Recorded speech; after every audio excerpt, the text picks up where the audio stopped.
ಧ್ರುವೋರೆ, ನನ್ಗೋಸ್ಕರ ನೀವೆಷ್ಟೆಲ್ಲ ಕಷ್ಟಪಡ್ತಿದ್ದೀರಾ, ಏನೆಲ್ಲ ಮಾಡ್ತಿದ್ದೀರಾ. ಆದ್ರೆ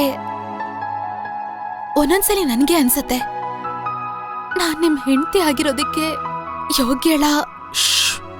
ಯೋಗ್ಯತೆ ಬಗ್ಗೆ ಎಲ್ಲ ಮಾತಾಡ್ಬೇಡಿ. ಪ್ರೀತಿ ಪಡ್ಕೋಬೇಕು ಅಂದ್ರೆ ಯೋಗ್ಯರಾಗಿರ್ಬೇಕಂತೆ. ನನ್ಗೂ ಪ್ರೀತಿ ಸಿಕ್ಕಿದೆ, ನಿಮ್ಗೂ ಪ್ರೀತಿ ಸಿಕ್ಕಿದೆ. ನಾವಿಬ್ರು ಯೋಗ್ಯರೇ. ಆದ್ರೆ ಬೇರೆಯವ್ರೆಲ್ರೂ ನನ್ ಬಗ್ಗೆ ಕೇವಲವಾಗಿ ಮಾತಾಡ್ತಿರೋದು ನೀವ್ ಕೇಳಿಸ್ಕೋಬೇಕಾಗ್ತಿದೆ ಅಲ್ವಾ? ಅದೇ ಬೇಜಾರಾಗ್ತಿರೋದು. ಮೈನಾ ಅವ್ರೆ, ನಿಮ್ಗೊಂದ್ ವಿಷಯ ಹೇಳ್ತೀನಿ, ಗಮನ ಇಟ್ಟು ಕೇಳಿಸ್ಕೊಳ್ಳಿ.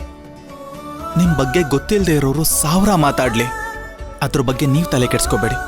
ಆದ್ರೆ ನನಗ್ ಗೊತ್ತಿದೆ, ನಿಮ್ಮನ್ನ ಕರೆಕ್ಟಾಗಿ ಅರ್ಥ ಮಾಡ್ಕೊಂಡಿರೋರು ನಿಮ್ ಬಗ್ಗೆ ಒಂದು ತಪ್ಪು ಮಾತಾಡಲ್ಲ.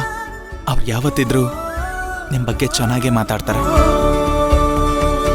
ಎಲ್ರೂ ಮಾತಾಡೋದಕ್ಕೂ ಅತ್ತೆ ಮಾತಾಡೋದಕ್ಕೂ ವ್ಯತ್ಯಾಸ ಆಯ್ತಲ್ವಾ?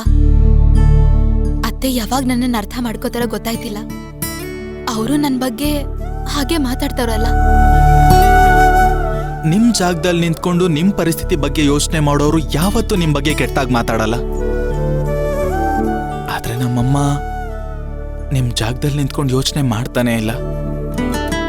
ಅದಕ್ಕೆ ಅವ್ರಿಗೆ ನೀವಿರೋ ಪರಿಸ್ಥಿತಿ ಅರ್ಥ ಆಗ್ತಾ ಇಲ್ಲ ಅಷ್ಟೆ. ಒಂದ್ ಮಾತು ಹೇಳ್ತೀನಿ, ಸರಿಯಾಗಿ ಅರ್ಥ ಮಾಡ್ಕೊಳ್ಳಿ.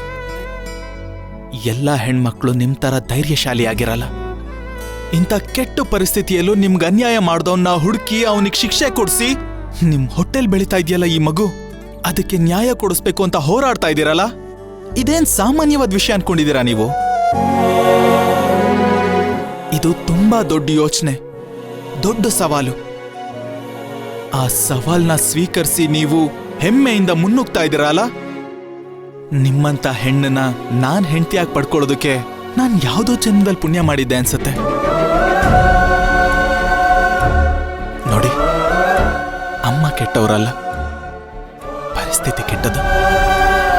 ಅವ್ರ ಸುತ್ತಮುತ್ತ ಇರೋ ಜನರು ಅವ್ರನ್ನ ಕೆಡ್ಸಿದಾರಷ್ಟೇ.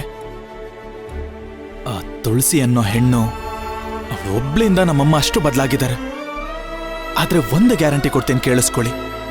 ಒಂದಲ್ಲ ಒಂದಿನ ನಮ್ಮಮ್ಮ ನಿಮ್ ಮುಂದೆ ನಿಂತ್ಕೊಂಡು ಅವ್ರು ನಡ್ಕೊಂಡಿರೋ ರೀತಿಗೆಲ್ಲ ಕ್ಷಮೆ ಕೇಳಿ ನಿಮ್ಮನ್ನ ಸೊಸೆಯಾಗಿ ಸ್ವೀಕರಿಸ್ತಾರೆ. ಆ ಥರ ಅವ್ರು ಮಾಡ್ಲಿಲ್ಲ ಅಂದ್ರೆ ನಾನು ಹೆಸರು ಬದಲಾಯಿಸ್ಕೋತೀನಿ. ಇಲ್ಲ ಧ್ರುವವ್ರೆ, ಅವರು ನನ್ನ ಅವ್ರ ಸೊಸೆ ಅಂತ ಒಪ್ಕೊಂಡ್ಬಿಟ್ರೆ ಅಷ್ಟೇ ಸಾಕು, ನಂಗಿನ್ನೇನು ಬೇಡ.